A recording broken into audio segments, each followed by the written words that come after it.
ስራ የሞተር አልባ የትራንስፖርት አማራጮች ላይ የምንሰራው ስራ ነው። አንደኛው ሞተር አልባ ዜጎች በእግር እንዲሄዱ አንደኛ ለጤናቸውም ጥሩ ነው። ሁለተኛ የተሽከርካሪ መጠቀምን ይቀንሳል፣ አካባቢ ላይ ብክለት ይቀንሳል ማለት ነው። ሰው በእግሩ አሁን የኑሮ ዘይቤያችን በጣም ተበላሽቶ እኛ ድሮ ገጠር ሆነን ብዙ ኪሎ ሜትር በእግር እንሄዳለን። አሁን ዘመድ ጥየቃ ወደ ገጠር ሲሄድ የኑሮ ዘይቤው ተለውጧል። አይሄድም ሰው በገጠርም በእግሩ አይሄድም። ሞተር ሳይክል አለ፣ ባጃጅ አለ፣ ሌሎች ትራንስፖርት አማራጮች አለ። አሁን ፈረስ እንኳን መጠቀም የጋማ እንስሳት እንኳን መጠቀም እየቀነሰ ነው እየመጣ ያለው።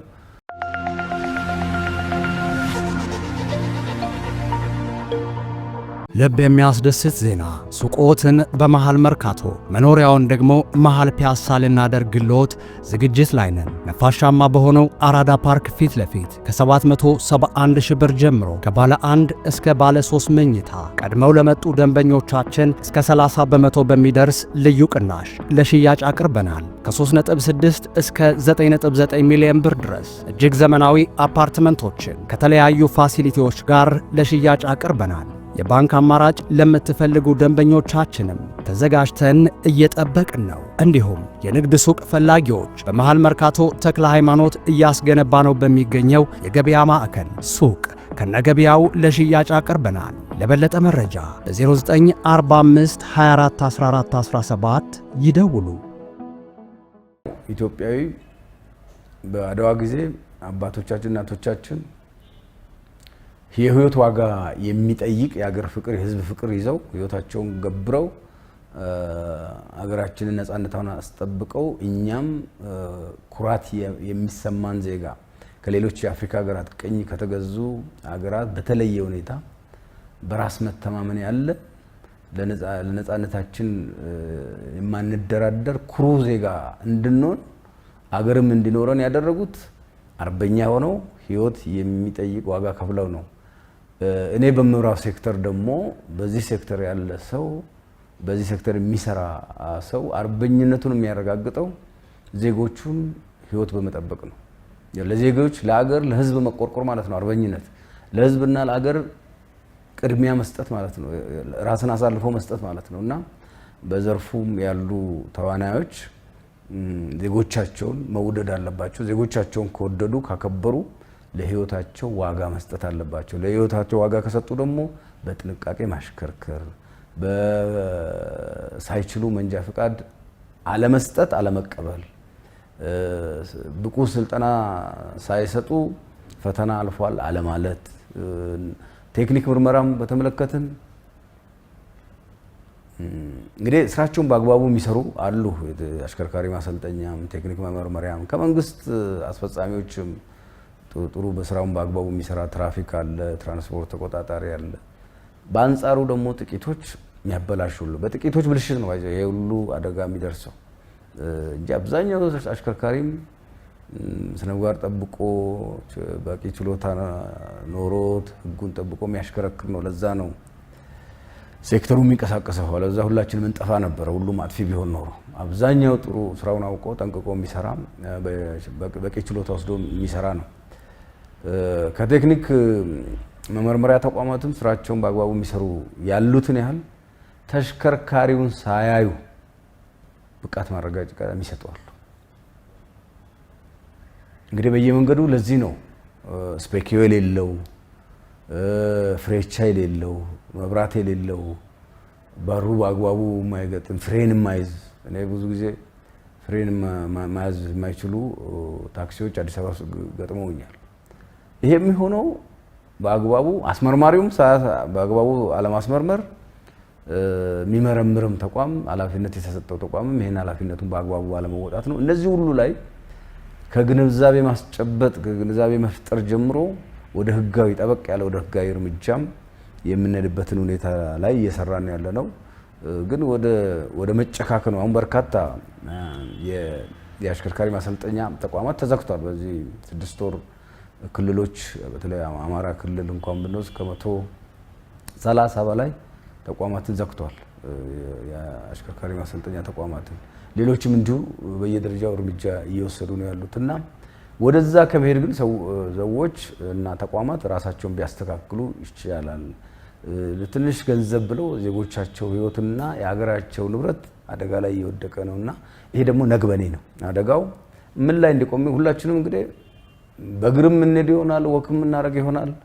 ወክ ካረግን ያ ያላግባብ የመረመር ነው ተሽከርካሪ ወይ ደግሞ ያላግባብ መንጃ ፈቃድ የወሰደ አሽከርካሪ ይወጣብናል። በእግርም እየሄድን በራሳችን ተሽከርካሪም ስንሄድ እኛ እንኳን በጥንቃቄ ብናሽከረክር ያ ህገወጡ ይወጣብናል። ብዙዎች አደጋዎች እንደዛ ነው የሚደርሱት። እየተወጣባቸው ነው ሚኒባሳቸው ሲኖ ትራክ እየወጣ ባጃጅ ላይ እየተወጣ እንደዛ ነው አደጋዎች የሚደርሱትና እኛም የሚሆን አይደለንም። እኛም ከዚህ ልናመልጥ አንችልም። እኛ ላይም ሊደርስ ይችላል። ያላግባብ የምንሰጠው አገልግሎት እኛ ላይም መልሶ በቤተሰቦችን ላይ ሊመጣ ስለሚችል ከዚህ ሁሉ ግንዛቤ አድርጎ ሴክተሩ ላይ የተሰማራ አካል በኃላፊነት መስራት አለበት እላለሁ። ይሄን በተመለከተ በዚህ ረገድ 2013 ላይ ወደ ተግባር የገባው የሀገሪቱ የ10 ዓመት የልማት እቅድ ላይ በትራንስፖርትና ሎጂስቲክስ ዘርፉ ከተቀመጡ አቅጣጫዎች መካከል በ2012 ይደርስ የነበረውን በተለይም በ10 ሺህ መኪናዎች ይደርስ የነበረውን 34.4 አደጋ በ10 ዓመቱ የልማት ግብ መጨረሻ ላይ ማለትም 2022 ላይ ማለት ነው ወደ 10 ለማድረስ እንዲሁ እቅድ ተይዞ ነው እየተሰራ ያለውና በዚህ ረገድ አሁን ወደ ተግባር የሚገቡት የህግ ማሻሻያዎች አሁን እየሰራቿቸው ያሉ የቁጥጥር ስራዎች ይህንን ግብ ከማሳካት አንጻር ሚናቸው እንዴት የሚታይ ነው የሚለውን እናንሳ። ከ10 ዓመቱ እቅድ አንጻር ለምሳሌ ዘንድሮ 2017 ላይ እንደርስበታለን ያለውን ታርጌት ደርሰንበታል። ከ10 ሺህ ተሽከርካሪ የሚደርስን አደጋ የሰው ሞት ወደ 25% ማውረድ ተችሏል። እንደውም በአምና በ2015 ዘንድሮ ወደ 24 ሺህ ለማውረድ ነው የምንሰራው።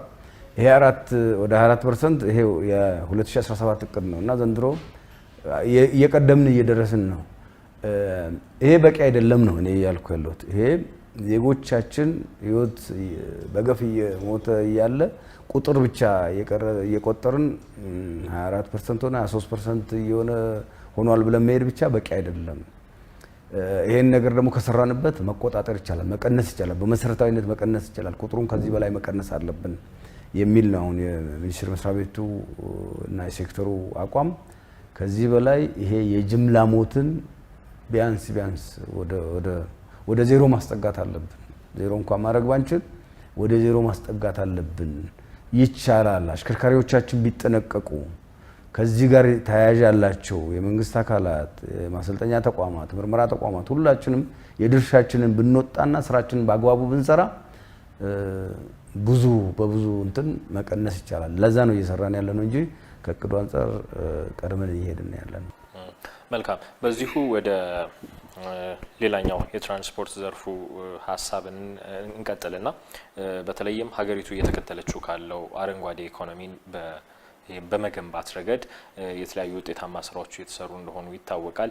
በዚህ ረገድ አንደኛው የትራንስፖርት ዘርፉ ነው። በተለይም የካርበን ልቀትን የሚቀንሱ ተሽከርካሪዎችን ወደ ስራ ከማስገባት አንጻር ከቅርብ ዓመታት ወዲህም ደግሞ የኤሌክትሪክ ተሽከርካሪዎች ቁጥር በሀገራችንም እንዲሁ በርከት እያለ መጥቷልና በዚህ ረገድ በተለይም የአረንጓዴ ኢኮኖሚን ከመገንባት አንጻር በትራንስፖርት ዘርፉ እየተሰሩ ያሉ ስራዎች እንዴት ያሉ ናቸው? ከዚህ ያው እንዳልከው ነው የሀገራችን የኢኮኖሚ ፖሊሲ ከአካባቢ ጋር የሚስማማ ፖሊሲ ነው። ከዚህ አንጻር እንደ አገር በርካታ ስራዎች ተሰርተዋል። በክቡር ጠቅላይ ሚኒስትራችን ሀሳብ አመንጭነት የአረንጓዴ አሻራ ፕሮጀክት በዛ ራሱ የተሰራ ስራ ትልቅ ስራ ነው። ያው ኢትዮጵያኖች ሁሉም ተሳትፈውበት ከ30 ቢሊዮን በላይ ችግኝ ባለፉት ዓመታት ተተክለዋል። እንግዲህ ይሄ አካባቢን ለመጠበቅ ነው። አካባቢ ውስጥ ያለውን በካይ ጋዝ የተከልነው ዛፍ እንዲመጠው ነው። ከዛ ጎን ለጎን ወደ አካባቢ የሚለቀቀውን በካይ ጋዝ መቆጣጠር አለብን የሚል መንግስት አቋም ስላለ እንደ ሴክተራችን አንዱ በካይ ጋዝ ወደ አየር ከሚለቁ ሴክተሮች አንዱ የኛ ሴክተር ነው። በተለይ ነዳጅን የሚጠቀሙ ተሽከርካሪዎች አይሮፕላንም ጨምሮ የማጓጓዣ ዘዴዎች ወደ አየር በካይ ጋዝ ይለቃሉ። እሱን መቆጣጠርና መቀነስ አለብን ብለን በስትራቴጂ ተነድፎ ያው የመንግስትን ፖሊሲ ተግባራዊ ለማድረግ ማለት ነው ስራዎች እየተሰሩ ነው ያሉት። በተሽከርካሪም በተመለከተ ከተወሰዱት እርምጃዎች አንደኛ አሮጌ መኪና ኢትዮጵያ ውስጥ እንዳይገባ ተደርጓል። ያ መደረጉ በራሱ አሮጌ መኪናዎች በብዛት ነዳጅ ይጠቀማሉ፣ በብዛት በካይ ጋዝ ወደ አየር ይለቃሉ። እሱን ቀንሷል። ከለውጥ ወዲህ የተወሰደው አሮጌ መኪና ወደ ኢትዮጵያ አይግባ የሚለው ማለት ነው። አሁን ደግሞ አሮጌ መኪና ብቻ ሳይሆን ነዳጅ የሚጠቀም መኪናም ወደ ኢትዮጵያ አይግባ ወደሚል አቋም ላይ ደርሰናል። መንግስት ይህን በጣም ዘርፋችን የአረንጓዴ ኢኮኖሚ እጅግ በጣም የሚረዳ ውሳኔ አስተላልፏል። እንግዲህ ያሉትን የነዳጅ ተጠቃሚዎች እንዴት አድርገን ነው ወደ አየር የሚለቁትን ጋዝ ምን ቀንሰው የሚለውም ስራም እየሰራን ያለ ነው። ቴክኖሎጂዎች አሉ። እሱን ከሚመለከተው የመንግስት አካል ጋር በተለይ ከአካባቢ ጥበቃ ጋር እና ከደረጃ አገር አቀፍ የደረጃዎች መዳቢ ተቋማት ጋር እየሰራን ያለ ነው። አዳዲስ መኪናን በተመለከተ ግን መንግስት በጣም ትልቅ መፍትሄ አስቀምጦልናል። ለስራ ለኮንስትራክሽንና ሌሎች ስራዎች ያስፈልጋሉ የግድ የነዳጅ መግባት አለበት ብሎ መንግስት አምኖበት ካልፈቀደ በስተቀር ከዚህ በኋላ ነዳጅን የሚጠቀም ተሽከርካሪ ኢትዮጵያ ውስጥ የሚገባበት ሁኔታ ዝግ ነው ማለት ነው። ከዛ ጎን ለጎን እንግዲህ የኤሌክትሪክ ተሽከርካሪዎች መሰረተ ልማት የማስፋቱ ስራም አንዱ ትኩረት ሰጥተን ልንሰራበት የሚገባና እየሰራንበት ያለ ጉዳይ ነው። እንግዲህ የኤሌክትሪክ ተሽከርካሪ ብቻ ወደ ሀገር ውስጥ ይግባ ስንል ያን መሰረተ ልማትም ቶሎ በሁሉም አካባቢ የማስፋት ስራ መስራት አለብን። በዚህ አንጻር የጀመርነው ስራ አለ። በስፋት እና በፍጥነት የምንሄድበት ይሆናል። የአረንጓዴ ትራንስፖርትን በተመለከተ ሌላኛው የምንሰራው ስራ የሞተር አልባ የትራንስፖርት አማራጮች ላይ የምንሰራው ስራ ነው። አንደኛው ሞተር አልባ ዜጎች በእግር እንዲሄዱ አንደኛ ለጤናቸውም ጥሩ ነው። ሁለተኛ የተሽከርካሪ መጠቀምን ይቀንሳል። አካባቢ ላይ ብክለት ይቀንሳል ማለት ነው። ሰው በእግሩ አሁን የኑሮ ዘይቤያችን በጣም ተበላሽቶ እኛ ድሮ ገጠር ሆነን ብዙ ኪሎ ሜትር በእግር እንሄዳለን። አሁን ዘመድ ጥየቃ ወደ ገጠር ሲሄድ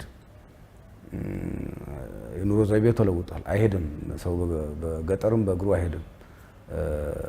ሞተር ሳይክል አለ፣ ባጃጅ አለ፣ ሌሎች ትራንስፖርት አማራጮች አለ። አሁን ፈረስ እንኳን መጠቀም የጋማ እንስሳት እንኳን መጠቀም እየቀነሰ ነው እየመጣ ያለው።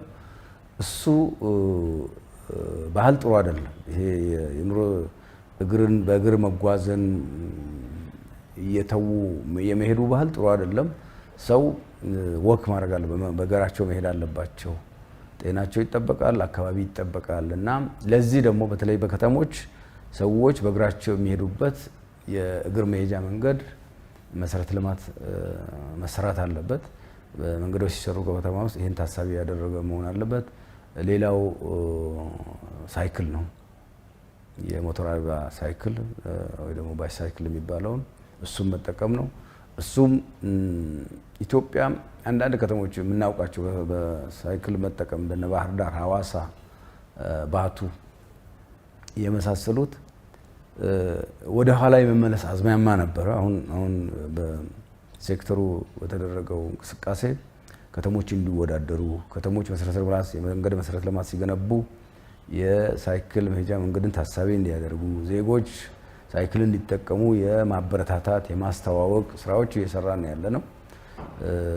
እሱም እንግዲህ የአረንጓዴ ኢኮኖሚያችንን የሚደግፍ ተግባር ነው። ሌሎች ቅድም ያልኩት እንግዲህ በእንስሳት በጋሪዎች እንስሳት የሚሳቡ ጋሪዎችና በራሱ በእንስሳት ጀርባ የምናደርገው ትራንስፖርቴሽንም ማበረታታት ነው ያለብን። ማዘመን እንችላለን። የአህያ ጋሪዎች አሉ፣ የፈረስ ጋሪዎች፣ እሱን እያዘመን እንደ ትራንስፖርት አማራጭ ስራ ላይ እንዲውሉ የማድረግ ስራም እየሰራን ያለው። በዚህም ጥሩ ውጤት ተገኝቷል። በተለይ የነዳጅ ተሽከርካሪዎችና አሮጌ ተሽከርካሪዎች ወደ ኢትዮጵያ እንዳይገቡ ከመደረጉ ጋር ተያይዞ የትራንስፖርት ሴክተሩን አረንጓዴ ኢኮኖሚውን ከማድረግ አንጻር ጥሩ ነው እየተሰራ ያለው። የውሃዎቻችንም እንዲሁ በውሃዎቻችን ላይ ጀልባ ሞተር አልባ ጀልባዎችን የመጠቀም ስራም በስፋት እየተሰራ ነው ያለው። ከዚህ ከአሮጌ ተሽከርካሪዎችና የነዳጅ የሚጠቀሙ ተሽከርካሪዎችን ወደ ሀገር ውስጥ ከማስገባት አንጻር እንዲሁ የተላለፈው ውሳኔ አንዳንድ ብዥታዎችም ስላሉ እዚሁ ለማጥራት ያክል ቀነ ገደብ አለው። ምናልባት እስከ መቼ ድረስ ነው የሚለውን ከሰሞኑ እስከ መጋቢት 21 እንደዛ የሚሉ መረጃዎችም እንዲሁ እየወጡ ስለሆነ ሌሎች ደግሞ እንዲሁ ተከልክሏል የሚሉ ስላሉ ይሄንን ቢያጠሩልን። አሮጌ ተሽከርካሪ ቆይቷል ወደ ሀገር ውስጥ መግባት ካቆመ። የኤሌክትሪክ ተሽከርካሪን በተመለከተ ብዥታው የሚመነጨው የመንግስትን አቅጣጫ በአግባቡ ኮሚኒኬት ካለማድረግ ነው ለሚመለከቱ አካል። አሁን መንግስት እነኚህ አቋሞች የሚወሰዱትና መንግስት አቅጣጫ የሚሰጠው የአስፈጻሚው ምክር ቤት የካቢኔ ላይ ነው። የመጀመሪያው ሩብ ዓመት የመጀመሪያውን መቶ ቀን እቅድ ስንገመግም እንዲሁ ክቡር ጠቅላይ ሚኒስትሩ በዛ የእቅድ አፈጻጸም ግምገማችን ላይ ይሄ አቅጣጫ ተቀምጧል። እሱን አቅጣጫ በተመሳሳይ መልኩ ወስደን ወደ የተቋማችን ማስተላለፍ ላይ የተፈጠረ የመረጃ ክፍተት ነው። አሁንም ባለፈው ይሄንኑ አፈጻጸም ገምግመናል። ባለፈው የሁለተኛ ግምገማ ባደረግንበት ጊዜ ወንጪ ላይ ይሄው ታይቷል። ይሄው ክፍተትም ተገምግሟል። መሆን የሌለበት እንደሆነም አይተናል። በጥብቅም የሚመለከተው የመንግስት አካልም በተለይ ገቢዎችና ገንዘብ ሚኒስቴር ይሄንን ለሚመለከቱ አካላት በደብዳቤም ጭምር እንዲያሳውቁ አቅጣጫ ተቀምጧል ማለት ነው እና በዚህ አቅጣጫ መሰረት ማንኛውም ወደ ኢትዮጵያ የሚገባ ተሽከርካሪ የኤሌክትሪክ ኃይልን የሚጠቀም መሆን አለበት። በተለየ ሁኔታ ግን ከዚህ ውጪ ኤሌክትሪክን ከመጠቀም አንጻር ችግር ያለባቸው ያ ማለት ምንድነው? የኤሌክትሪክ መሰረተ ልማት የሌለበት አካባቢ የሚሰሩ የስራ ተሽከርካሪዎች ለምሳሌ ማዕድን አካባቢ የሚሰሩ ማዕድን ላይ የሚሰሩ የማዕድን ማሽነሪዎች፣ መንገድ የሚሰሩ ማሽነሪዎች ምናልባት ከዚህ ከመሰረተ ልማቱ ጋር ከኤሌክትሪክ ቻርጅ መሰረተ ልማቱ ጋር ተያይዞ ችግርም ሊኖር ስለሚችል ያንን መንግስት እያየ በተለየ ሁኔታ መንግስት እያየ አሁን ይሄ ይገባል ይሄ አይገባም ሳይሆን እንደ ሁኔታው እየታየ መንግስት ሲፈቅድ ብቻ የሚገባ ነው። ያም ቢሆን ከዛ ውጪ ወደ ኢትዮጵያ የሚገባ ማንኛውም ተሽከርካሪ የኤሌክትሪክ ኃይል የሚጠቀም እንደሆነ በድጋሜ ያቅጣጫ ተቀምጧል ማለት ነው። እኔም እንደውም ባለፈው ከመረጃ ክፍተቱ የተነጨ የአውቶሞቢል በሚል ነበረ ባለፈው መግለጫ ላይ የተናገርኩት። አሁን ግን ማንኛውም ተሽከርካሪ የኤሌክትሪክ ብቻ ወደ ኢትዮጵያ እንዲገባ አቅጣጫ ተቀምጧል። እንግዲህ ዘርፈ ብዙ ጥቅም አለው። አንደኛ በአረንጓዴ አሻራ የጀመርነውን ከአካባቢ ጋር የተስማማ የኢኮኖሚ ልማት ለማድረግ የያዝነውን አቅጣጫ የሚደግፍ ነው። ሁለተኛ ደግሞ ኢትዮጵያ ከምታገኘው ትንሽ የውጭ ምንዛሬ እንግዲህ ኢትዮጵያ ወደ ውጭ ከምትልከው ወደ ሀገር ውስጥ የምትገዛው ይበልጣል። ከዛ የተነሳም የውጭ ምንዛሬ እጥረት ያጋጥማታል ሁልጊዜ። ከዚህ ካላት ውስን የውጭ ምንዛሬ ወደ 50% የሚጠጋ የሚበላው ነዳጅ ነው። በተነጻጻሪ ደግሞ እኛ የታዳሽ ኃይል እናመርታለን። ከውሃ እናመርታለን፣ ከፀሐይ እናመርታለን፣ ከንፋስ እናመርታለን፣ ከጂኦተርማልም ለማምረት በሂደት ላይ ነው ያለ ታዳሽ ኃይል። ይሄ ታዳሽ ኃይል ደግሞ ርካሽ ነው። እኛንን የምናመርተው ውጭ ምንዛሬ አናወጣበትም፣ ደግሞ ርካሽ ነው። ከነዳጅ ጋር ሲነጻጸር በጣም ርካሽ ነው። በጣም ሲሰላ የሚገርም ነው ልዩነቱ። ይሄን እያለ ለምንድን ነው ዓለም ደግሞ ወደዛ እየሄደ ነው። የመኪና አምራቾችም እንደውም በቅርቡ አንድ የቻይና መኪና አምራች በአንድ ጊዜ ቻርጅ ተደርጎ ከ1000 ኪሎ ሜትር በላይ የሚሄድ ተሽከርካሪ አምርቻለሁ ብሏል። ይሄ በነዳጅም ያለ አይመስለኝም። አንዴ ነዳጅ ሞልተ ከ1000 ኪሎ ሜትር በላይ የሚሄድ የነዳጅ መኪናም ያለ አይመስለኝም። ይሄ ጥሩ ዜና ነውና ይሄም እያለ እኛ ወደዚህ መምጣት የሚገባን ትክክለኛ እርምጃ ነው ብዬ ነው የሚያምነው። እንግዲህ እኔ ተግባራዊ የሚሆነው ውሳኔ ከተወሰነበት ቀን ጀምሮ ተግባራዊ ይሆናል የሚል እምነት አለኝ። እንግዲህ ይሄ ውሳኔ ባለፈው እቅዳችን የገመገብነው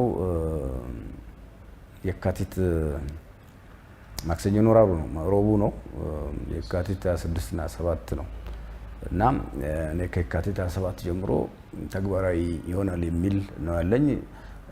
በሴክተርም እንደዛ ነው ማስተናግደው። ከየካቲት 27 በኋላ የሚገባን የነዳጅ የሚጠቀም ተሽከርካሪ አናስተናግድም ማለት ነው። እኛ ጋር ለአገልግሎት ሲመጡ ማናስተናግድ መሆኑን በዚሁ አጋጣሚ ማሳወቅ ወዳለሁ። መልካም፣ ወደ ሎጂስቲክስ ዘርፍ ውስጥ እንምጣና በተለይም የሀገሪቱን የገቢና የወጪ ንግድ ከማሳደግ እንዲሁም ከማሳለጥና ቅልጥፍናውን የተጠበቀ ከማድረግ አንጻር እየተሰሩ ያሉ ስራዎችን እናንሳ። ከአመት አመት በተለይም ሎጂስቲክስ ፐርፎርማንስ ኢንዴክስ የሚባል አለ። እዛ ላይ የተለያዩ ማሻሻያዎች እንዳሉ ይነሳል። በተለይም የሎጂስቲክስ ዘርፉን አፈጻጸም ደረጃ ይወጣልና በዛ ረገድ ኢትዮጵያ ከአመት አመት ማሻሻያዎችን እያደረገች እንደሆነ ይገለጻልና በዚህ ረገድ የተሰሩ ስራዎችን ጠቅላይ ሚኒስትሩ ባለፈው በህዝብ ተወካዮች ምክር ቤት በሰጡት ማብራሪያ እንዲሁ እያነሱ ነበር። በተለይም ከአፈር ማዳበሪያ ጋር ተያይዞ በዚህ አመት የተሰሩ ውጤታማ ስራዎችን እንዲሁ ሲያነሱ ነበር። እርሶም ሲገልጹት ሰምቻለሁ ከዚህ ቀደምና በአጠቃላይ የሀገሪቱ የገቢና የወጪ ንግድን ከማሳደግ አንጻር የተሰሩ ያሉ ስራዎችን እንግዲህ ሎጂስቲክስ ሴክተር አንድ ኢንቨስተር የሆነ አገር ሄዶ ኢንቨስት ለማድረግ ከሚያያቸው ጉዳዮች አንዱ ነው። የሎጂስቲክስ አፈጻጸሙ ደካማ ከሆነ የዛኑ ያህል የሀገሪቷን የኢንቨስትመንት ተመራጭነት ያዳክመዋል።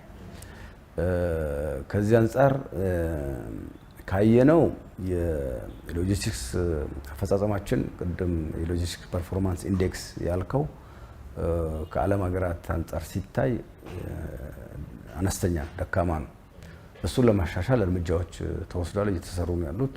ከነዚህ ከተወሰዱት እርምጃዎች አንዱ የመልቲሞዳል ተግባር ነው። ቅልጥፍናን ስለሚጨምር ይሄ መልቲሞዳል የትራንስፖርት ዘዴ በአንድ ሰነድ አንድ ኦፕሬተር የተለያየ የማጓጓዣ ዘዴዎችን በመጠቀም ሸቀጥን የሚያጓጓዝበት ነው። ወደ ውጭም የሚለቅ ላኪው ባለንብረቱ ከአንድ ኦፕሬተር ጋር ነው የሚገናኘው ማለት ነው። አንድ ኤክስ የሚባል ወይ ደግሞ ኦፕሬተር ካለ ከሱ ጋር በአንድ ሰነድ ይዞ ይዋዋላል። ያው በመኪናም የሚጭን ከሆነ ከዛ በመኪና ጭኖ መርከብ የሚያደርስ ከሆነ ከመርከብ ወደ አውሮፕላን የሚያዘወር ከሆነ አንድ አካል ጋር ይነጋገራል፣ በባቡርም በምንም ይጫን። ስለዚህ ከዚህ ከተለያየ አካል ጋር የሚያደርገውን እንትን ይቀንሳል ማለት ነው። ቅልጥፍና ይጨምራል። ከዛ አንጻር የመልቲሞዳል አገልግሎት ጀምረናል፣ ግን በቂ አልነበረም። የሌላው የወደብ አማራጮችን ማስፋት ነው። በአንድ ወደብ ላይ ትኩረት ከምናደርግ ወደብ አማራጮችን እያሰፋን እሱም ቅልጥፍና በየአቅጣጫው ወደሚቀርበው ኤክስፖርት ስናደርግም ወደ ሀገር ውስጥ ስናስገባም እያንዳንዱ ኢትዮጵያ ክፍል ወደሚቀርበው ሸቀጡ ሲደርስ ሄድም ሲመጣም ሲሄድ ጊዜ ያሳጥራል፣ መንገድ ያሳጥራል እና ወጪም ያጥራል ማለት ነው። ቅልጥፍና ይጨምራል።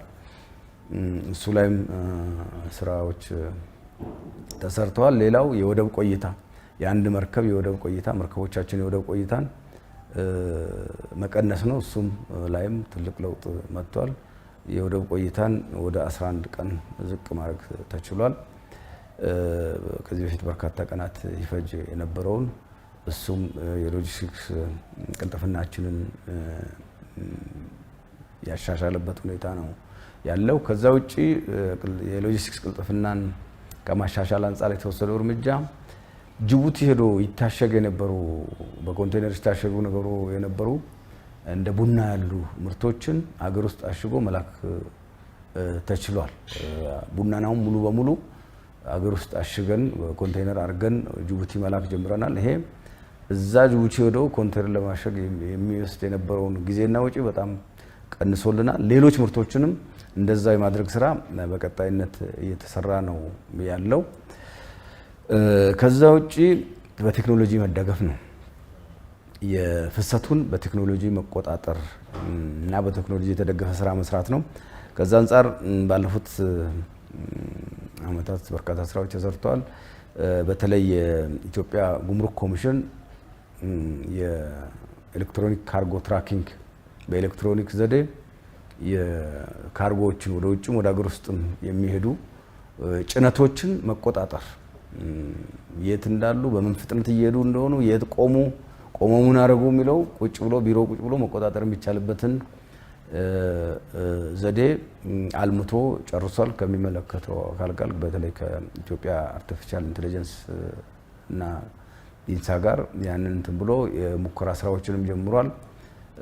ይሄ በራሱ ሎጂስቲክስን ከማሳለጥ አንፃር የራሱ አስተዋጽኦ አለው። ምክንያቱም አንዴ ጅቡቲ ላይ ወደ ኢትዮጵያ የሚጫን እቃ እዛ ታሽጎ በኤሌክትሮኒክ ዘዴ ከታሸገ ስለማይከፈት መንገድ ላይ መክፈት ስለማይቻል እንከፍታለንም ካሉ ከሞከሩ ወዲያው ምልክት ስለሚያሳይ እዚህ ሲስተሙን የሚቆጣጠሩት ጋር ምልክት ስለሚያሳይ መከፈት አይቻልም ማለት ነው። ወዲያው እርምጃ ለመከፈት ከተሞከረ ወዲያው እርምጃ ይወሰዳል።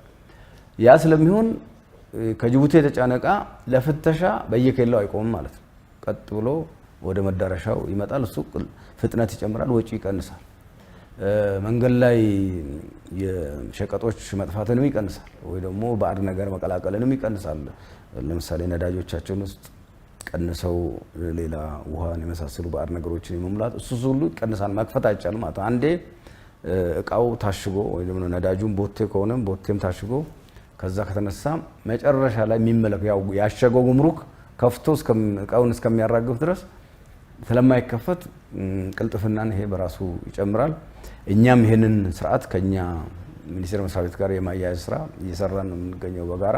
ከዛ በዘለለ በቅርቡ ትሬድማርክ አፍሪካ ከሚባለው ድጋፍ ሰጪ ድርጅት የልማት አጋር ባገኘነው ገንዘብ አጠቃላይ የአገሪቷን የጭነት ተሽከርካሪ ደግሞ የምንቆጣጠርበት የፍሊት ማኔጅመንት ያንኑ የሚመስል ጉምሩክ እቃውን ነው የሚቆጣጠረው። እኛ ደግሞ ተሽከርካሪውን ጉምሩክ እቃውን ይቆጣጠራል ብቻ ሳይሆን እቃውን የሚቆጣጠረው ወደ ውጪ የሚላከውንና ከውጪ የሚመጣውን ነው።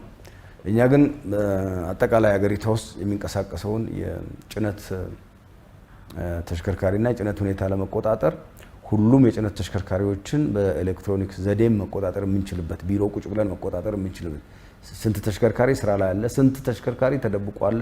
አንዳንዴ ጨረታ ለማሸነፍ የጭነት ኩባንያዎች የሌላቸውን ተሽከርካሪዎች ሁሉ አለም ብለው በውሸት መረጃ ጨረታ የሚያሸንፉበት ሁኔታ አለ።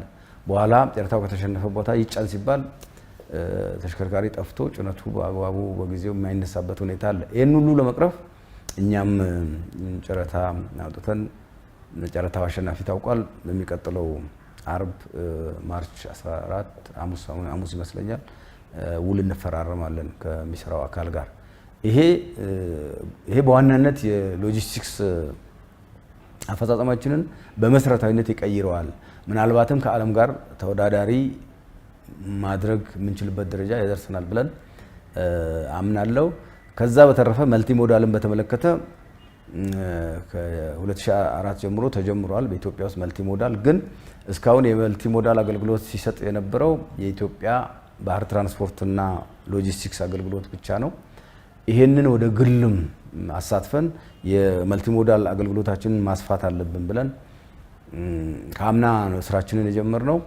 አምና ስራችንን ጀምረን መመሪያ ተዘጋጅቶ የትራንስፖርት ኩባንያዎች ተወዳድረው ነበረ። ግን መስፈርቱን የሚያሟላ ጠፋና እንደገና ያ ውድድር ተሰረዘ። መስፈርቱን የሚያሟላ ስለጠፋ እንደገና መመሪያውን አሻሻል። ዘንድሮ መመሪያውን አሻሻል። ያው ተገብቶበት እየተለማመዱ እየተነከሩ መሄድ አለበት። አንድ ጊዜ በሌለን ነገር ላይ ሁሉን ነገር ያሟላ የሀገር ውስጥ ኩባንያ ሲጠፋ እኛ መመሪያውን አሻሻልና ዘንድሮ በተደረገው ውይይት እስካሁን 3 ኩባንያዎች የወጣው መመሪያ አሟልተው ተመርጠዋል። እነሱን ወደ ስራ በቅርቡ እናስገባለን። ሌሎቹ ደግሞ ትንንሽ ነገር የጎደላቸው ደግሞ 1-2 ኩባንያዎች አሉ። እነሱ ያንን የጎደላቸውን ነገር አሟልተው እነሱም ወደ ስራ እንዲገቡ እናደርጋለን። ይሄን ሁሉ ካደረግን ኢትዮጵያ የሎጂስቲክስ ፐርፎርማንስ ኢንዴክሷ ይሻሻላል እና ኢትዮጵያን በተለይ ከውጭ ኢንቨስትመንት ከውጭ ቀጥተኛ ኢንቨስትመንት አንጻር ኢትዮጵያን ተወዳዳሪ ከሚያረጓት አንዱ የሎጂስቲክስ ሴክተሩ ጥሩ ሁኔታ ላይ ይመጣል ብለን እናምናለን። በዚህ ረገድ እየተሰሩ ካሉ ስራዎች መካከል በተለይም ወደቦች ላይ የሞጆን ማንሳት እንችላለን። የማስፋፊያ ስራዎች እየተሰሩ ከግማሽ በመቶ በላይ እንግዲህ ከፍ ያለ የማስፋፊያ ስራም እየተሰራ እንደሆነ አሁን አፈጻጸሙን በዛው ልክ እንደሆነ እንዲሁ መረጃው አለኝና ከዛ ባሻገር ደግሞ አዳዲስ አማራጮችንም እንዲሁ ማማተር በተለይም በመንግስት ትኩረት ከተሰጣቸው መስኮች አንደኛው ነው። በዚህ ረገድ ቀይ ባህር ላይ እየተሰራ ያለ ስራ አለና በዚህ ረገድ እየተሰሩ ያሉ ስራዎች እንዴት ያሉ ናቸው? ይዟቸው የሚመጣውስ ትሩፋት እንዴት የሚገለጽ ነው? እንግዲህ እንደኛ አይነቱ የባህር በር የሌለው ባህር በር ቢኖረንም እንደዚህ ደረቅ ወደብ በጣም ወሳኝ ነው። ከወደብ ተጭኖ ከባህር ወደብ ተጭኖ የሚመጡ እቃዎችን ደረቅ ወደብ ላይ አከማችተ ከዛ ወደ የሚሄዱበት አካባቢ ማከፋፈል ተመልሶም ወደ ውጭ የሚላኩም ካሉ ወደ ውጭ መላክ አስፈላጊ ነው። ከዛ አንፃር የሞጆን ደረቅ ወደብ የማስፋፋት ስራ በስፋት እየተሄደ ነው ያለው። ስራችንን ባሰብነው ልክ እንዳልፈጥን ያደረጉ በርካታ ነገሮች አሉ። አልፈጠንም። ከነዚህ ውስጥ አንዱ አገሪቷ ላይ ያለ የሲሚንቶ እጥረት በጣም ፈትኖናል። ፕሮጀክቱ ደግሞ ሲሚንቶ በብዛት የሚወስድ ነው። ሄዳችሁ ጎብኝታችሁ ከሆነ መሬቱ በደንብ ወደ ታች ተቆጥሮ ያ ነው በጣም ስንት ስፋት ያለው መሬት በሲሚንቶ ነው የሚሞላው። በሲሚንቶና በአርማታ ነው የሚሞላውና በሺ የሚቆጠር ቶን ሲሚንቶ በቀን ያስፈልገዋል። በዛ ሁኔታ መቅረብ ስላልተቻለ ስራው በሚፈለገው ማቀድነው ልክ መሄድ አልቻለም። አሁን ግን ሲሚንቶ ገበያው ተረጋግቷል። ምናልባት አዳዲስ ፋብሪካዎች እየመጡ ስለሆኑ ሊሆን ይችላል። ሁለተኛ ደግሞ ፕሮጀክቱም ሲሚንቶ በብዛት ከሚጠቀምበት እያለፈ ነው ያለው። ያ ሲሆን በአጭር ጊዜ ያልቃል። ከዛ ጋር ተያይዞ በቅርቡ የኔዘርላንድ መንግስት 10.6 ሚሊዮን ዩሮ ለቀዝቃዛ መጋዘን ግንባታ ገንዘብ ለግሶናል። ከአርሶ አደሩ ማሳ ጀምሮ እስከ የሚደርስበት ጊዜ ያለው የማጓጓዣውም የማቆያውም የዘመነ አይደለም። ለዚህ ለሚበላሸው አትክልት የተመቸ አይደለም። ያ ማለት ምን ማለት ነው? ቀዝቃዛ ማከማቻ የለንም። ቀዝቃዛ ማጓጓዣም ችግር አለ፣ እጥረት አለ። ይህን ችግር ለመፍታት ነው አንዱ ሞጆ ላይ የጀመርነው። እንዲሁ ከአርሶ አደሩ ማሳ ጀምሮ ናሙና ሰርተን በህግ እንኳን ሌሎቹን በተለይ ባለሀብቶችን አቅም ያላቸውን አርሶ አደሮች በህግ እያስገደድን ወደዛ ለማስገባት መጀመሪያ እንደ መንግስት ናሙና ሰርተን ማሳየት አለብን ብለን እንዲሁ ከለጋሽ አካላት ጋር እየሰራን ያለነው። በዚሁ መሰረት የኔዘርላንዱ መንግስት አሁንም ከአርሶ አደር ማታ እስከ አሁን ሞጆ ላይ ከሰራን ከአርሶ አደር ማሳ ደግሞ እስከ ሞጆ ያስፈልገናል ማለት ነው። ሙዙ ወዲያው ተቆርጦ ወዲያው እስከሚመጣ ድረስ የሚከማች ዝም ብሎ በዘፈቀደ የሚከማች ሳይሆን በሚመጥነው የሙቀት መጠን ወይ ደግሞ ቅዝቃዜ መጠን ውስጥ መከማቸት አለበት። ከዛ ሲጓጓዙም እንደዛ ነው። ያው እኛ እውቀቱም ብዙ ያለን አይመስለኝም። እንደምናየው ድንች የተገባበጠም የተጨማደደም ቲማቲምም እንዴት እንደሚጫን እናያለን። የተጨማላለቀ ምናምን የደረሰ ብቻ የተገቦጠም እንትናለም ገዝተን እንበላለን። ይሄ የሎጂስቲክስ ችግር ነው። ሎጂስቲክሱ አሰባሰቡን የሚቆይበትን ሁኔታ የሚጓጓዝበትን በየምርቱ ስታንዳርድ መውጣት አለበት። ከዚህም በተመለከተ አሁን ስታንዳርድ ለአብዛኛው ምርቶቻችን ማጓጓዣና ማከማቻ ስታንዳርድ አውጥተን ጨርሰናል። የሎጂስቲክስ ማስተር ፕላን አውጥተን ጨርሰናል። የት ቦታ ምን አይነት የሎጂስቲክስ መሰረት ልማት ያስፈልጋል፣ የት ቦታ ምን አይነት መጋዘን ያስፈልጋል የሚለውን ጭምር አጥንተን ጨርሰናል። በዚህ ጥናት ላይ ተመርኩዞ ለጋሽ ሀገሮችና ተቋማት እንዲረዱን ባደረግነው እንትን የኔዘርላንድ መንግስት የሞጆውን የቀዝቃዛ መጋዘን እንድንሰራ ከለገሰን 10.6 ሚሊዮን ዩሮ በተጨማሪ ጥናትም ከኔዘርላንድ ሀገር ከሚገኘው ዩኒቨርሲቲ ጋር ይሄን የቀዝቃዛ መጋዘንና የቀዝቃዛ ማጓጓዣ የተወሰኑ የተመረጡ ቦታዎች ላይ ጥናት አድርጎ ገንዘብ የማፈላለግ ስራም የሚሰራ ቃል ተገብቶልናል ማለት ነው። ከሎጂስቲክስን ከማሳለጥ አንጻር ሌላው የወደብ አማራጮች ማብዛት ነው። የወደብ አማራጮች ከማብዛት አንጻር ኢትዮጵያ በዙሪያ ያሉትን ወደቦች በሙሉ መጠቀም ትፈልጋለች። ለዛም እየተንቀሳቀስን ያለ ነው። በዙሪያችን ያሉትን ወደቦች እስካሁን ያለው ሁኔታ ከ95% በላይ ከ95 በመቶ በላይ ወጪና ገቢ ንግዳችን በአንድ ወደብ ላይ ነው የተመሰረተው። ይሄ እንደ ሀገር ጥሩ አይደለም። አንደኛ የኢትዮጵያ ኢኮኖሚ በጣም በከፍተኛ ፍጥነት እያደገ ስለሆነ ወደ ውጭ የምንልከው ምርትም ወደ ሀገር ውስጥ የምናስገባው ምርትም በከፍተኛ ሁኔታ ጨምሯል። መጠኑ በጣም ጨምሯል። ስለዚህ ይሄ አንድ ወደብ የሚችለው ጉዳይ አይደለም። አሁን የጅቡቲ ወደብ ነው ከ95% በላይ የምንጠቀምበት የጅቡቲ ወደብ ነው። አንድ ወደብ ማለት ነው። ጅቡቲ ውስጥ በርበራ፣ በጅቡቲ ውስጥ ታጁራ የሚባልም ሌሎች ወደቦች አሉ። ግን እኛ 95% የሚጠቀመው እዚህ በጅቡቲ ወደብ ላይ ነው። ተጨናንቋል። ከዚህ የተነሳ ከአቅም በላይ የሆነ ነው ያለው። ዛሬ ስንት ዓመት በፊት ነው የተሰራው? ያኔን የነበረውን የኢትዮጵያ ኢኮኖሚ ታሳቢ ተደርጎ ነው። የኢትዮጵያን የውጭ ግና ገቢ ንግድ መጠን ታሳቢ ተደርጎ ነው። አሁን ልብ የሚያስደስት ዜና፣ ሱቆትን በመሃል መርካቶ መኖሪያውን ደግሞ መሃል ፒያሳ ልናደርግልዎት ዝግጅት ላይ ነን። ነፋሻማ በሆነው አራዳ ፓርክ ፊት ለፊት ከ771 ሺህ ብር ጀምሮ ከባለ 1 እስከ ባለ 3 መኝታ ቀድመው ለመጡ ደንበኞቻችን እስከ 30 በመቶ በሚደርስ ልዩ ቅናሽ ለሽያጭ አቅርበናል። ከ3.6 እስከ 9.9 ሚሊዮን ብር ድረስ እጅግ ዘመናዊ አፓርትመንቶችን ከተለያዩ ፋሲሊቲዎች ጋር ለሽያጭ አቅርበናል። የባንክ አማራጭ ለምትፈልጉ ደንበኞቻችንም ተዘጋጅተን እየጠበቅን ነው። እንዲሁም የንግድ ሱቅ ፈላጊዎች በመሃል መርካቶ ተክለ ሃይማኖት እያስገነባ ነው በሚገኘው የገበያ ማዕከል ሱቅ ከነገበያው ለሽያጭ አቅርበናል። ለበለጠ መረጃ በ0945 24 14 17 ይደውሉ። በጣም እየጨመረ ስለመጣም የመጨናነቅ ከአቅሙ በላይ የሆነ ነው ያለው። ስለዚህ ቶሎ መፍትሄ ካልፈለግን የጅቡቲ ወደብ ከሚችለው በላይ የሆነ ነው ያለው የኢትዮጵያ ኢምፖርትና ኤክስፖርት። ሁለተኛ ደግሞ ያው የሆነ ጉዳይ እንኳን ቢገጥም አማራጭ ሊኖራት ይገባል። ትልቅ ሀገር ነች። 120 ሚሊዮን እና ከዛ በላይ ህዝብ ያላት ሀገር ነች። ኢኮኖሚያ በጣም በፈጣን ሁኔታ እያደገ ያለ ሀገር ነች።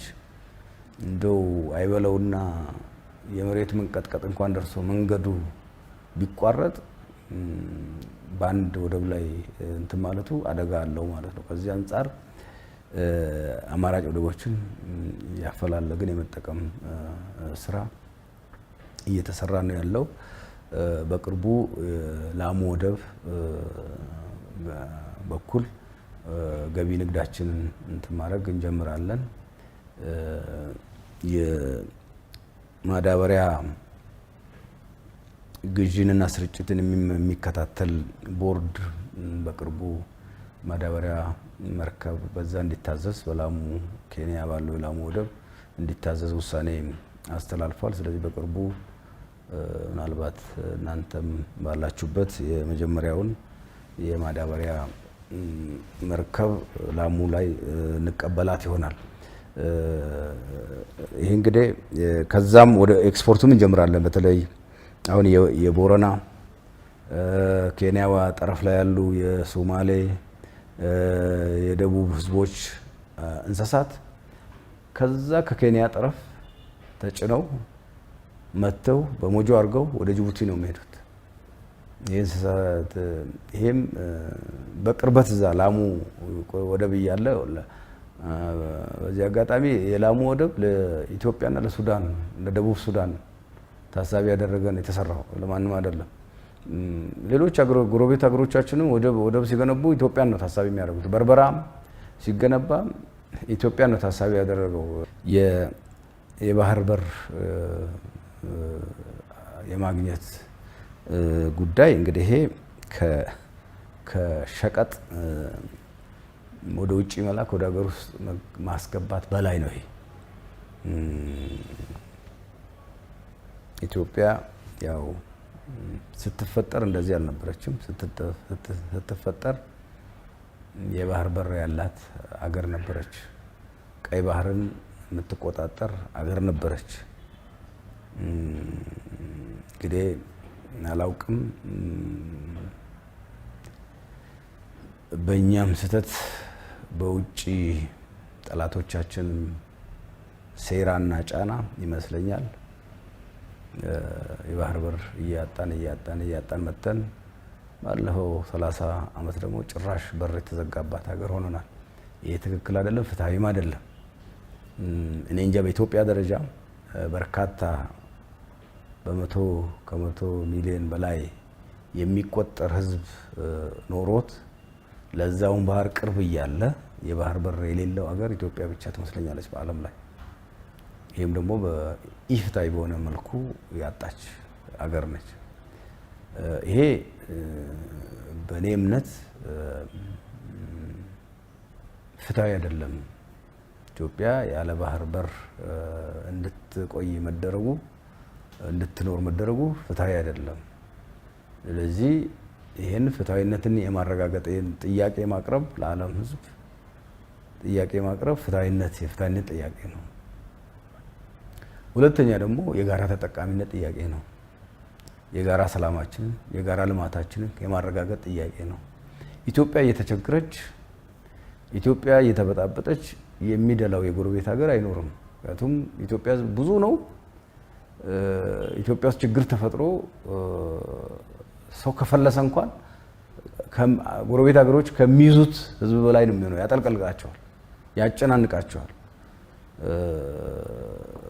ምክንያቱም መጠናቸው ትንሽ ነው። ጎረቤት ሀገሮቻችን ከኛ ጋር ሲነጻጸሩ በጣም ትንሽ ናቸውና የኢትዮጵያ ችግር ከፍተኛ ሁኔታ ይጎዳቸዋል። ይሄ እንዳይሆን ከወዲሁ ለጋራ ሰላማችን፣ ለጋራ ጥቅማችን፣ ለጋራ ብልጽግናችን አብሮ መስራት ያስፈልጋል። አብሮ ሲሰራ ግን በሰጥቶ መቀበል መርህ እኛም ተጠቅመን እነሱ የሚጠቀሙበትን መርህ ተከትለን መስራት አለብን ብሎ እንግዲህ እንደ ነውር ኢትዮጵያ ውስጥ እንግዲህ በተለይ ባለፈው 30 ዓመታት ስለ ባህር በር መጠየቅ እንደ ነውር ይቆጠር የነበረን ዝምታ ሰብሮ ክቡር ጠቅላይ ሚኒስትራችን ለሀገሩ ጥቅም ቀን ከሌሊት እንቅልፍ የማይተኛው መሪያችን ከኢትዮጵያ ጥቅም የሚበልጥ ነገር የለም ብለው በድፍረት ይሄን አጀንዳ ሲሰራበት ቆይቶ ሲያስብበት ቆይቶ ይፋ አደረገ። እንግዲህ ባለፈው ይፋ የተደረገበትን የሰማነው ክቡር ጠቅላይ ሚኒስትሩ ግን ወደ ስልጣን ከመምጣታቸው በፊት የሚሆኑ ወደ ስልጣን ከመጡ ሁሉ ስራቸው ከዚህ ጋር የተያያዘ ነበር። ኢትዮጵያ የባህር በር ባለቤት መሆን አለባት በሚል እምነት ነበር ሁሉ እንቅስቃሴያቸው፣ ሁሉ ስራቸው ይህን ታሳቢ ያደረገ ነበር እና የዝግጅታቸውንና እንትናቸውን ሲጨርሱ ነው ለኢትዮጵያ ሕዝብ በየደረጃው ይፋ አደረጉት። ከዛ አንጻርም ትልቅ ስኬት ነው። ከሶማሌላንድ ጋር የተፈረመው የመግባቢያ ሰነድ ትልቅ ስኬት ነው። ከሎጂስቲክስ አንጻር ትልቅ ስኬት ነው። የራስ ወደብ በአንድ ጊዜ ሊዝ ወስደን በየጊዜው ኪራይ የማንከፍልበት በራሳችን ሎጂስቲክሳችንን የምናስተዳድርበት በራሳችን የሎጂስቲክሳችንን ቀልጥፍና የምንወስንበት ወጪ ገቢ ንግዳችንን በራሳችን የምናስተዳድርበት ሁኔታ መፈጠሩ ትልቅ ምርታ ነው። ግን በእኔ እምነት የዚህ የባህር በር ማግኘት ከሎጂስቲክስ በላይ ነው። ከአገር ሉዓላዊነት ነው፣ ከቀጠናው ሰላም ከማረጋገጥ አንጻር የኢትዮጵያን ተጽዕኖ ኢትዮጵያ በአፍሪካ ቀንድ ያላትን ተጽዕኖ ኢትዮጵያ በቀይ ባህር ላይ ያላትን ተጽዕኖ ፈጣሪነት እና ተሰሚነት በዓለም ላይ ያላትን ተሰሚነት ከመመለስ አንጻር ከማሳደግ አንጻር ትልቅ ሚና ያለው ነው። ትልቅ ትርጉም ነው። ትርጉሙ በሸቀጥ ማውጣት ማግባት ብቻ የሚመዘን ሳይሆን ከዛ በላይ ነውና የኢትዮጵያ ሕዝብም ከዚህ አንጻር ነው መረዳት ያለበት። ኢትዮጵያ ከውሃ እየራቀች ስትመጣ ነው ተጽዕኖ ፈጣሪነቷም እየቀነሰ እየደከመች የመጣችው ከዓለም አቀፍ ዲፕሎማሲ አንጻር ይሄ ተጽዕኖን ይመልሳል እና ኢትዮጵያ ደግሞ የውሃውንም የቀይ ባህር ሰላምንም ከማረጋገጥ አንጻር የተሻለ ሚና ትጫወታለች የሚል እምነት አለኝ። ምክንያቱም ኢትዮጵያውያን ልምድ አላቸው፣ ለተሰማሩበት ዓላማ ቆራጥ ናቸው። ከዚህ አንጻር የቀይ ባህር ሰላምንም አሁን እየታወቀ ያለውን የቀይ ባህር ሰላምንም ከማረጋገጥ አንጻር ኢትዮጵያ የተሻለ ሚና እንድትጫወት ያስችላታልና ይሄ እንግዲህ ይሄ ከሁሉም አሁን ከሶማሌላንድ ጋር ይሄ ተፈርሟል። ግን ከሌሎቹም ጋርም መደራደር በሰጥቶ መቀበል መርህ መደራደር የባህር በር አክሰሳችንን ማስፋት አለብን ይመስለኛል። አለበዛ ኢትዮጵያ በያዘችውን ብልጽግና ማሳካት አትችልም። ኢትዮጵያ በአካባቢው ላይ የምትጫወተውን አዎንታዊ ሚና መጫወት አትችልም። ስለዚህ አዎንታዊ ሚና እንድትጫወት ሌሎቹንም ሊገነዘበን ይገባል። ሌላው ሊገነዘበን ይገባል። ይጠቀማል፣ ዓለምም ይጠቀማል፣ ጎረቤቶቻችንም ይጠቀማሉ፣ በኢትዮጵያ እድገት ይጠቀማሉ። በጋራ እናድጋለን፣ በጋራ ሰላማችንን እንጠብቃለን፣ በጋራ ብልጽግናችንን እናረጋግጣለን። ዘግተን ከተቀመጥን ግን ችግር ነው። ችግሩ ኢትዮጵያ ላይ ሲፈነዳ ጎርፉ ሌሎችንም ይጎዳቸዋል የሚል እምነት ነው ያለኝ። የትራንስፖርትና ሎጂስቲክስ እንግዲህ ባህሪው መንቀሳቀስ ነው፣ ህዝብን ማንቀሳቀስ ነው፣ እቃም ማንቀሳቀስ ነው። አገር ውስጥ በአንድ ከተማ በአንድ ክልል የተገደቡ አይደሉም። አገር ውስጥም የተገደቡ አይደሉም። የህዝብ ትራንስፖርትም ከሱዳን ጋር እንሰራ ነበር። አሁን ሰላሙ እስከሚበላሽ ድረስ ከጅቡቲ ጋር ለመስራት የህዝብ ትራንስፖርትን ከጅቡቲ ጋር ለመስራት ውይይት ጀምረናል። ከሶማሊያ ጋር እንደዛው ውይይት ተጀምሯል። ስለዚህ እንቅስቃሴው በጣም ሰፊ ነው የሚሆነው። ይሄ እንቅስቃሴ በጨለማም በብርድም በፀሐይም ያስኬዳል። በዚህ አጋጣሚ ሴክተሩ ላይ የተሰማሩ አሽከርካሪዎችን የአገር ባለውለታ ናቸው እና ላመሰግን ወዳለሁ። ለምን በአስቸጋሪ ሁኔታ ሁሉ ሳይቀር ስራቸውን የሚሰሩ እና የኢትዮጵያን ሕዝብ የሚያገናኙ የኢትዮጵያን አንድነት እና ቤተሰብን ከቤተሰብ ጋር ማገናኘት ወንድማማችነትን እህትማማችነትን ከማቀራረብ ከማጠናከር አንጻር የትራንስፖርት ሴክተሩ ትልቅ ሚና አለው። ኢትዮጵያኖች የሚፈልጉትን በጊዜው በተመጣጣኝ ዋጋ እንዲቀርብ ከማድረግ አንጻርም ሴክተሩ ትልቅ ሚና ይጫወታል። እንግዲህ አልፎ አልፎ የሰላም ችግር ባለባቸው አካባቢዎች ችግር ይፈጠራል። አሽከርካሪዎች ላይ ችግር ይፈጠራል፣ ይታገታሉ፣ ይገደላሉ፣ ንብረት ይዘረፋል፣ ይቃጠላል። ይሄ ጉዳት አለ። ይሄ የሚፈታው አጠቃላይ ሀገራዊ ችግራችንን ስንፈታ ነው። ሴክተሩ በተናጠል ብቻ የሚፈታው አይደለም። ችግር ባለባቸው አካባቢ በተለይ የታጠቀ ኃይል ባለባቸው አካባቢ አጠቃላይ ያ ችግር ሲፈታ ነው የሚፈታው፣ ሙሉ በሙሉ የሚፈታው። እስከዛ ድረስ ግን ከሚመለከታቸው አካላት ጋር በተለይ ከክልሎች ጋር በቅርበት ነው የምንሰራው። ከአማራ ክልል ጋር ከኦሮሚያ ክልል ጋር እየተናበብን ነው የምንሰራው። አንዳንዴ ታጣቂዎች አዋጅ ያውጃሉ። ትራንስፖርት ከዚህ እስከዚህ ቀን ድረስ መንቀሳቀስ አይችልም ይላሉ። በዛን ጊዜ አንዳንዱ ዝም ብሎ ያው ማድረግ የማይችሉትንም ነው የሚያውጁት። አንዳንዴ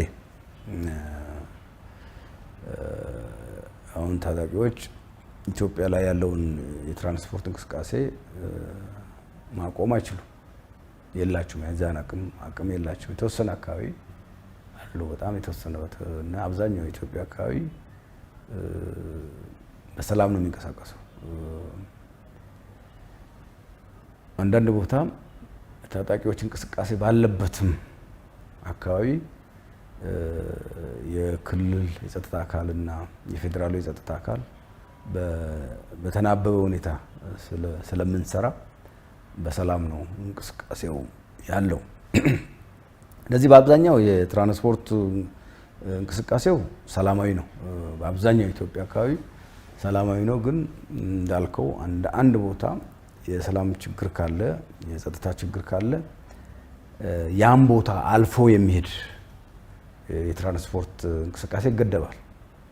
አልፎ ያለው ቦታ ሰላም ቢሆንም ግን እዚች ቦታ መስመሩ ከተዘጋ፣ አንድ ቦታ መስመር ከተዘጋ ከወዲህም ከወዲያም ያለ የትራንስፖርት እንቅስቃሴ ይገታል፣ ይጎዳል። ያ የሚፈታው አጠቃላይ ሀገራዊ ችግሩ ሲፈታ ይፈታል።